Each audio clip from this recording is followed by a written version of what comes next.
Badenoch has denied all the allegations. She'll give her version of events to MPs shortly. Let's speak with Christopher Head, former sub-postmaster who was accused of stealing over £80,000 by the post office. Spoiler alert, he didn't. Good to have you with us, sir.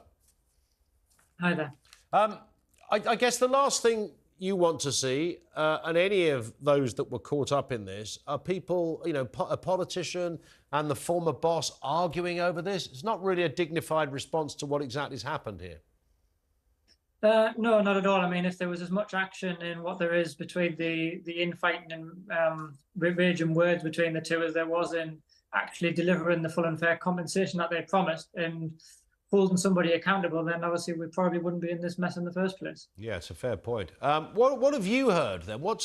You're at the coalface of, you know, you and others who've been fighting for justice. You know, we're sort of, in many respects, only at first base in that regard. Yet, you know, everybody knows what happened now, thank goodness. And, you know, people's names are being cleared. There's still work in progress on that one. In terms of the status of this whole compensation thing, I know it's quite convoluted because there's more than one type of case going on here. But what, broadly speaking, what are you hearing? How far are we down the line on sorting this thing? Well, I mean, obviously we've been promised the legislation in order to overturn the convictions, which was promised within a matter of weeks. And obviously we are weeks down the line and it's just complete silence on that. So that then people have been promised something, again, as we keep saying with this thing, that you're promised something and then nothing is actually delivered. And when you look at the schemes, you've got the post office shortfall scheme that's delivered settlements to, I think, close to or above 2,000 people. But it's already been talked about that most of them will need to be revisited at some point because they've been probably settled unfairly without any kind of legal assistance. And then we've got the group of obviously the original 555, that includes myself, that originally took the post office to court. And we're seeing offers come out the door, including my own and Alan Bates himself, of ridiculous offers on the table of, you know, less than 16 or 15% of the claims that we put forward. So I'm not really sure that we've made a huge amount of progress yet. And in terms of where that goes next, then, is this, I mean, is it a subject of negotiation? Is it almost as crude as that you've got to go back to them now and go, no, so, like, you know, like a union negotiating a strike deal, if you've got to go back and say, well, 15% is no good, we'll go for 50%. How does this work in practice? I mean, it seems extraordinary you guys are even going through this.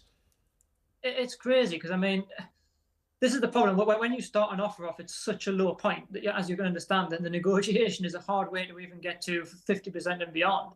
And, you know, it goes against the words and promises that we've been given, which is that they're going to deliver full and fair compensation. Well, 15% of an offer is not full and fair compensation. I think everybody can be quite clear on that. So, you know, I've rejected the offer.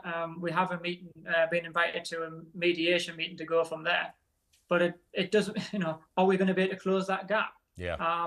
I've said that had the offers come on the table originally at 50% of the amount that you've claimed, then at least you're already halfway there to then close the gap beyond. But I think we're still a long way from a resolution for a lot of people, which is a sad state of affairs, really. Which I think most of us, to be honest, Christopher, scratch our heads on this. I mean, the reality is, you guys were accused of essentially high-level theft, and that the effects, which this side doesn't get talked about enough, frankly, but what that meant for you guys and those that were affected by this. You know, I don't know how many people pointed at you in the street, what neighbours thought about it, and goodness knows who else, what people's kids had to experience as a result. Your dad, your mum, yeah, you're the post office, all of that. So there's all of that to go with it. Then there's the fact that many of you put your hands in your own pockets initially because you were told, no, this isn't happening to anyone else, it's just you, which of course turned out to be a big fat lie because we know it was happening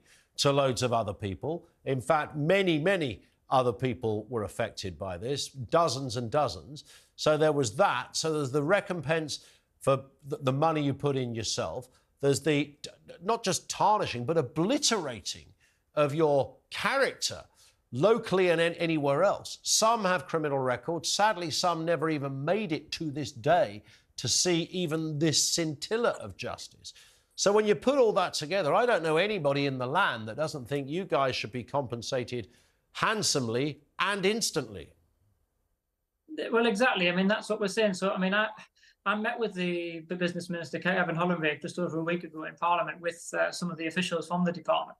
And, I've been making these suggestions alongside the Horizon Compensation Advisory Board to say, once somebody submits a fully quantified claim, now we're talking these are claims put together by forensic experts that the government themselves have approved and paid for on our behalf. And if you support it with your tax records of your earnings and your business accounts and disclosure, why on earth can they not, be putting, say, a 25% minimum payment on the table as an interim payment to say we are deadly serious about delivering on our promises of full and fair compensation? And the answer to that question, unfortunately, from their side is they can't get to that level. Well, if you're not prepared to even put 25% on the table of a claim, then you simply have no intention of delivering on your promise of full and fair compensation. And in my eyes, it's as simple as that. Yeah, and now just to make the whole thing worse, you've got, the former boss and the business secretary, they're having a row about this, a public row, it seems. And that isn't really the direction of travel for something as serious as this. However, she is making a statement within the next hour, so it'll be interesting to see, Christopher, what she says and how relevant that is to the points that we've discussed. Listen, good luck with it all. We will speak again. Christopher Head, Post Office scandal victim, with us here on talkTV.